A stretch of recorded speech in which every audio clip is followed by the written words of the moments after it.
Oui, on peut en rire. Et on ne s'en prive pas.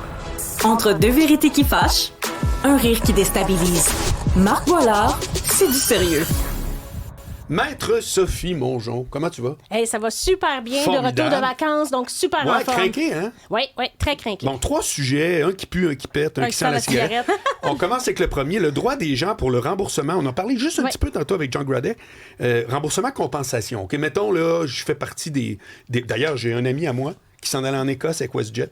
Puis il a fallu qu'il deal avec ça. Ça fait que c'est quoi la réalité des remboursements, les cas fortuits? Je l'ai vécu à New York l'été passé. Je suis resté collé à New York 2 nuits de suite parce qu'il y avait trop d'orages à Montréal. Et parfois, les Et dans ce temps-là, désolé, t'as le droit à rien. Non, c'est ça. C'est force extrême, c'est force de la nature, c'est une situation hors de contrôle, donc effectivement, tu as droit à rien. Mais quand c'est des décisions opérationnelles ou commerciales, là, tu es protégé par le règlement sur la protection des passagers, donc tu as droit à des retour. Mais par rapport à WestJet, ça a duré quelques jours à peine. Il y a des gens qui ont essayé d'annuler, par exemple, avant que ce soit décidé. Est-ce qu'eux ont le droit à des compensations? Non. Donc, c'est vraiment... est-ce que tu n'as pas le droit de compensation comme tel? Un remplacement, oui, là, mais pas de compensation comme telle. C'est lorsque la grève uniquement. Là. Dans le cas de la grève, si la grève a été... mon Dieu, on recommence. On recommence. Si ton vol est annulé à cause de la grève, tu as le droit uniquement à un remboursement si tu décides de plus voyager ou un réacheminement ailleurs. Si c'est WestJet qui a pris la décision, là, ça, c'est ça qui est très important. À ce moment-là, tu as le droit effectivement aux mêmes choses, donc au réacheminement et également ou à un remboursement. Et en plus, tu as droit à l'indemnité à ce moment-là, qui peut aller jusqu'à 1 000 $ si le retard est de 9 heures et plus. Donc, il est possible que tu pètes ta poche. Là. Ça se peut que, je sais pas, tu passes 2-3 nuits à l'hôtel, les frais de WestJet remplissent pas tout. Là. Non, effectivement, on va te référer à tes assurances sur ta carte de crédit et également tes assurances là, que tu as en principe pris d'annulation, etc. Donc, si c'est une force majeure, tu n'as pas droit à aucune autre indemnité. Si c'est une décision de WestJet, là, tu as le droit à quelque chose. Et ce qui n'est pas croyable, c'est qu'on parlait avec Marc Ranger un peu plus tôt aujourd'hui, puis avec Air Canada, quand il y a eu la grève, on s'était dit qu'on allait moins voyager avec eux, puis finalement, ça n'a rien affecté pantoute. On a continué, puis il n'y a pas eu de baisse d'achat de vol, même si on se fait traiter de même. Exactement. Sauf que là, il y a un recours collectif qui vient d'être autorisé. Ça ne veut pas dire qu'on a gain de cause contre les 7 ou 8 transporteurs WestJet, Air Canada pendant la pandémie. Quand ça? Récemment, début juillet 2026.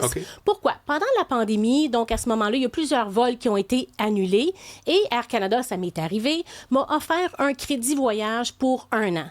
Clairement, je l'ai perdu, ce crédit voyage-là, parce qu'encore la pandémie était encore là. J'avais pas le temps de voyager. Ma fenêtre était fermée à ce moment-là. Donc, là, il y a une poursuite de 500 $ pour toutes les personnes qui se sont retrouvées dans cette situation-là. Donc, le recours collectif a été autorisé pour 250 $ pour les inconvénients et 250 $ pour les dommages punitifs. Et là, on est quand même plusieurs là, compagnies qui sont effectivement, à ce moment-ci, là, qui font partie de cette action collective-là. Alors, je vais me prononcer d'avance, Sophie, tu vas être content. 100% sûr que ça ira pas de l'avant. Ben moi, je suis sûre que oui. Non, moi, je suis le contraire. Tu sais pourquoi? C'est la même affaire qui est arrivée avec une école récemment. T'as-tu vu dans l'actualité? Ça fait à peu près 2-3 semaines. Il y a des parents qui avaient dit, pendant la pandémie, on n'a pas eu, c'était une école privée, pendant la pandémie, on n'a pas eu la scolarisation que ce pourquoi mes kids. Et ce que le juge a décidé, c'est l'école avait tout fait pour que ça ait lieu, entre autres, par Zoom. Je te garantis que c'est ça qui va arriver. Mais peut-être ça va être le cartel du pain aussi. Bien, ça va être différent parce que dans ce contexte-ci, il aurait pu offrir d'autres dédommagements puis ils l'ont pas fait, Air Canada. Comme quoi? Puis, bien, effectivement, d'autres remboursements, d'autres échanges de voyages. Puis, il faut calculer aussi qu'on est protégé par le règlement sur la protection là, des passagers aériens. Donc, ça, c'est une différence par rapport à l'école. Je te suis. On fait chacun nos prédictions, as-tu vu? C'est oui, le fun, quand j'adore ça. Ensuite, justement, parce que les compagnies aériennes veulent garder leur règlement secret, OK? Donc, ils ne veulent pas effectivement que l'entente que j'ai prise avec Isabelle s'applique à l'entente que je vais exercer avec Marc. Mais là, récemment, il y a un jugement de la Cour supérieure de l'Ontario qui est venu dire en sorte que l'Office des transports du Canada, on ne peut plus avoir de règlement de confidentialité. Donc, en principe, depuis 2020... Entre qui et qui, Sophie? Entre toi et le transporteur. Okay. Les ententes de confidentialité depuis récemment ne tiendront plus. Okay. Donc, avant, c'était secret. Tu ne pouvais pas savoir c'était quoi mon entente. Maintenant, ils vont être rendus publics. C'est un genre de registre des loyers. Bien, ça va permettre aux gens qui poursuivent les compagnies aériennes de savoir qu'est-ce qu'il y a eu de dédommagement dans les autres dossiers. Ben oui. Donc, ça, c'est vraiment intéressant. Ça. OK. Ça date du 9 juillet, donc c'est tout récent. Là. Il y a quelqu'un en réaction sur la messagerie qui dit le problème de notre charte des voyageurs, c'est que le fardeau de la preuve est sur les épaules des passagers et non des compagnies aériennes. C'est pas toujours facile pour un passager quand la compagnie est dans le tort. C'est très, très vrai. Il a bien raison. Donc, selon moi, suite à tout ça, il va y avoir un recours collectif pour cette histoire-là de WestJet, cette grève-ci. Parce qu'ils ont annulé en amont des vols. Ouais. C'est là la petite distinction versus quand on est pris dans une tempête ou lorsqu'il y a une force majeure. C'est ça la petite distinction qu'il faut regarder. Avec Air Canada récemment, est-ce que ça avait été ça aussi? Y a-t-il eu un recours collectif pour ça? Bien, pas encore là, comme tel. Là. Okay. Ça, c'est tout récent. Probablement que oui, probablement que non. Ça dépend de la façon que ça va être fait. Mais comme je vous dis, la raison que je fais la distinction, c'est clair. Si ça vient de la grève, t'as pas grand-chose. Si ça vient d'une décision commerciale, c'est autre chose. Très clair. Certains se font justice soi-même. Oui. Ça, c'est super. Ça, c'est un très beau sujet, Sophie Mongeon. Récemment, il y a à peu près une semaine, on a vu des restaurateurs qui ont dit « Hey, là, ça va faire. On rentre chez nous, les gens mangent, puis après ça, ils se sauvent sans payer. Donc, voici les photos publiques. Exact. Et ça passe, regarde, on le voit encore. Ouais. Donc, on le fait nous-mêmes. C'est légal ou c'est pas légal? En principe, c'est illégal. En principe, tu n'as pas le droit d'utiliser c'est une atteinte à la vie privée. Tu n'as pas le droit d'utiliser l'image de quelqu'un sur les réseaux sociaux ou autre chose, même si c'est considéré véritable. Pourquoi? Parce que la présomption d'innocence s'applique, numéro 1 dans ces cas-ci, et c'est une atteinte à la vie privée. OK? Donc, en principe, on n'a pas le droit. Mais, tu sais, j'ai fouillé dans la jurisprudence pour essayer de voir si une personne avait déjà poursuivi un commerçant pour avoir utilisé sa photo. Ouais. Puis, c'est arrivé dans un cas en particulier. Donc, le monsieur avait été accusé de vol. Il y avait une photo dans le commerce, même pas là, sur les réseaux sociaux, dans le commerce de son action. Et là, je mets ça en parenthèse. Là. Et il avait été acquitté. Mais la photo est restée dans le magasin. C'est une épicerie de nombreuses années. Puis lui, il est venu dire... Oui, mais en arrière, là, tu sais, dans le backstore. Puis lui, pour les employés. Pour les employés. Lui, il est venu dire que c'est un atteinte à la vie privée. Et dans ces circonstances-là, il voulait poursuivre le marché. Bien, finalement, morale de l'histoire, c'est que le jugement s'est jamais rendu sur le fond. Il n'a pas respecté le délai de prescription de 3 ans. Fait qu'on n'a jamais su si cette personne-là aurait pu avoir une compensation parce que lui avait été acquitté. Mais les autres, c'est sûr qu'il n'y a pas de jugement là-dessus. Ouais. J'ai volé. Dis-moi donc, récemment, il y a à peu près 2 ans, il y a la loi 25 sur tout ce qui est la vidéosurveillance. Oui. Ça peut-tu avoir rapport? Est-ce que ça vient-tu altérer un peu la réalité là, du droit à la vie privée, etc.? Le droit à la vie privée est hyper protégé dans certains endroits, mais dans ces circonstances-là, ça dépasse la protection. Là. Et quand on regarde les réactions sur la messagerie, à chaque fois qu'on parle de ça, il y en a plusieurs qui se disent « Ben oui, mais il n'y a rien qui se passe, il n'y a pas de conséquences, j'ai pas le choix de me faire justice moi-même parce que les vols se répètent, par exemple, dans mon commerce. » Bien, ils ont bien raison. Donc, en principe, tu fais une plainte à la police. On sait bien que les dossiers comme ça, c'est en bas de la pile. Là. Donc, je comprends qu'un commerçant va vouloir faire justice lui-même. Est-ce qu'il a le droit de le faire? La réponse, c'est non. Est-ce qu'il risque d'avoir des poursuites? Bof. Hein? On va s'en tenir à ça. J'ai trouvé une autre décision qui est super intéressante. C'est justement, est-ce qu'on peut fouiller dans le contenu d'un sac d'une personne? Là? Donc, il y avait une personne qui avait acheté dans une... Genre parce qu'on la soupçonne d'être en train de partir avec de quoi sans payer. Exact. Dans cette décision-là, c'est un monsieur qui avait acheté 2 thermostats. Il sort, puis il décide, tu sais quoi, j'ai un petit creux. Il retourne en dedans s'acheter des sacs à chips. Puis finalement, il y avait le sac de son premier achat de 2 thermostats. Fait que là, quand il est arrivé à la caisse avec les sacs de chips, la caissière lui dit, écoute, ton sac, il est pas bien broché. Est-ce que tu as une facture? Fait que pendant qu'il fouille, elle a dit à l'autre caissière, « Hey, ce monsieur-là, as-tu acheté? » Et l'autre caissière répond, « Oui, tout est beau. » Lui, il peigne les nerfs, il dit, « Laisse faire tes maudits chips. » Puis finalement, il poursuit l'entreprise au départ pour 475 $ pour fouille abusive.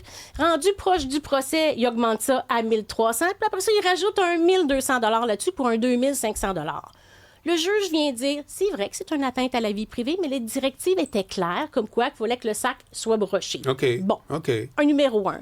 Numéro 2, il n'y a pas vraiment eu d'atteinte à ta réputation, même si la caissière a crié à l'autre caissière, puis il y avait des Elle n'a pas crié, c'est un voleur. Elle a crié, c'est correct, il est correct. Ben, c'est ça, il y a fait que là, payé atteinte ce à la client-là? réputation, il faudrait toujours bien que ce soit négatif. Ben, c'est ça. Fait que là, le juge vient dire, écoute, la caissière a répondu haut et fort à tous les autres gens. Non, il a payé, il n'y a pas de trouble. Fait qu'il n'y a pas d'atteinte à la réputation.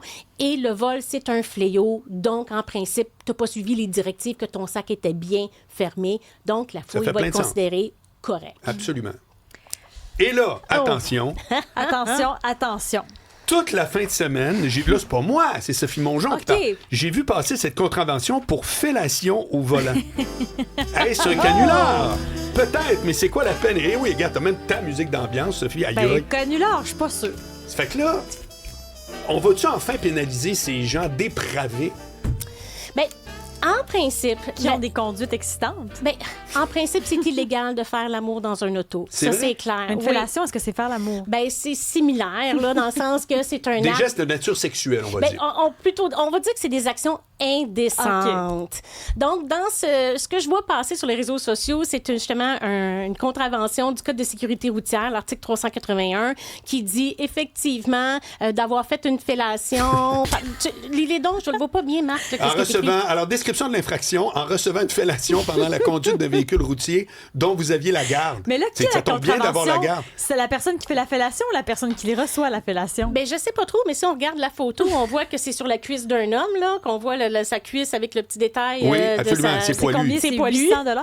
Oui, c'est 800 balles. C'est 800 $. Je me suis dit, c'est-tu vrai, c'est-tu pas vrai? Ouais. L'article 381, c'est nul ne peut laisser sans surveillance un véhicule routier dont il a la garde sans avoir enlevé la clé de contact et verrouiller les portières. Ça, c'était l'article qu'on utilisait justement la semaine passée ou il y a 2 semaines quand tu étais à une station-service, tu n'avais pas bien barré tes portes, tout ça. Bien, fait que c'est pas vraiment cet article-là qui s'applique. Et le Code de sécurité routière est pas vraiment clair. C'est plutôt le Code criminel qui parle d'action indécente. Okay. Et là, ça se peut, 800 $. Ou là, effectivement, là, ça se peut. C'est soit 2 ans d'emprisonnement maximal. Puis effectivement, là, une infraction de dollars qui peut aller de 1 000 à 3 000 $. Donc, une fellation peut te mener en prison. Bien, en principe, c'est surtout des avertissements qu'on va avoir. Okay. Ça dépend s'il y a des gens qui vous ont vu. Mais tu sais que ça, puis là, il y en a qui nous écoutent, ils vont te texter. Sûr. Non, je te fais une prédiction. Tu vas avoir au moins 3 textos dans les 10 prochaines minutes, gros max. Les conducteurs de camions envoient de toutes les couleurs parce qu'ils sont beaucoup plus hauts. Ouais. Chacun, ils vont te le dire. Il n'y en a pas un qui demande. OK, on a des questions. Ah oui. Faire des actes dans une voiture, je peux comprendre en roulant. Mais si tu es stationné dans un stationnement, que tu roules pas la voiture, est-ce que c'est comme une maison, donc tu es OK pour faire ce que tu veux dans l'auto? C'est jamais comme une maison en passant. Non, tu n'as pas le droit du tout. Puis ça va être du exhibitionnisme, puis ça va être considéré des gestes à caractère indécent. Donc, c'est illégal d'avoir une relation sexuelle dans une voiture. Autre affaire. Peut-on faire l'amour dans une auto si elle est dans notre garage à maison ou dans un Winnebago? Oui. Là, l'auto va être considéré souvent comme un endroit qui est privé.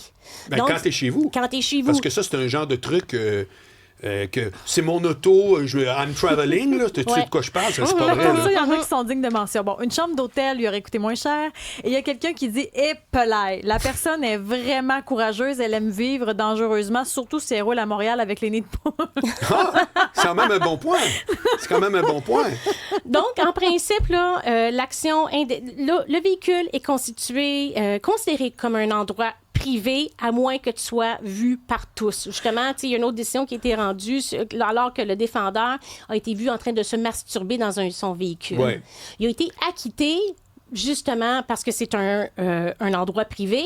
Mais ce qui est arrivé, c'est qu'il est sorti puis est parti à la course après la femme qui prenait des vidéos puis qui, effectivement, l'a vu faire. Tout ça au vent, là. Fait qu'il a été acquitté de l'accusation d'action indécente, mais il a été déclaré coupable de voie de fait sur la plaignante. OK, mais l'autre qui se faisait pomper, là, il était toujours bien dans son char. Donc, en théorie, grossière indécente. Là, dans l'histoire qui nous concerne, c'est vrai, je ne sais pas. T'as raison. Je ne sais pas. C'est un canular, non, c'est pas un canular. On voit juste l'infraction. Bon, Vincent trouve que peut-être cette personne-là, ça lui laisse un goût amer. Ah! C'est une très bonne... Hein? Quand même. Fait que morale de l'histoire, c'est qu'il faut que ça soit discret. Votre auto est considérée comme un endroit privé. Il faut juste pas la mettre dans un endroit public. Donc, à partir de ce moment-là, c'est un exhibitionnisme. Et donc, à ce moment-là, vous pouvez être accusé du code comme criminel. Maître Sophie Mongeon. Tu vois, on va dire que ça va être ça l'expression. Claire comme Sophie Mongeon. Salut Sophie, avocate en droit social. À très bientôt. À bientôt, mercredi.